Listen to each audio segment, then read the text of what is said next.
Hey family, you know, as Christians, we face spiritual warfare all of the time. And if you're a Christian and you don't face any spiritual warfare, well, I think you may not be doing something right. The enemy is always going to be opposition to what God has planned for your life. And so there's always going to be this, when you're following God's plan, there's always going to be somebody in opposition, the enemy, that's going to try to stop you from doing what you're doing. And sometimes we can think the wrong person's the enemy. We think it's our husband. We can think it's our wife, or our kids, our coworker, our boss, our family, when it's not even. Sometimes people get used like pawns and don't even know it. And we deal with the spiritual warfare, but we first have to recognize and know who our enemy is. And Paul, he shares that in Ephesians chapter 6, starting with verse 10. He says, finally, be strong in the Lord and in the strength of his might.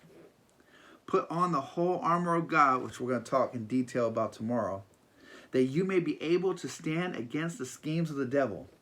For we do not, I repeat, we do not wrestle against flesh and blood, but against the rulers, against the authorities, against the cosmic powers over the present darkness, against the spiritual forces of evil in heavenly places.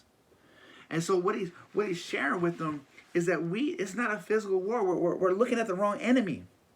And the enemy's, the devil, he's trying to make us think like he don't exist. Like this is some fairy tale cartoon like you see in Bugs Bunny where one's on one side and the angel's on the other. No, this is real life. And it's a spiritual warfare going on. And you have to know who your enemy is. Otherwise, you're getting blindsided because you can't even see what's coming. So before anything, you have to know who your enemy is. And then, since you know who your enemy is, you also got to know who's got your back, and that's God. So that's who you need to lean on. And stop trying to lean on yourself and go into a spiritual war with physical weapons.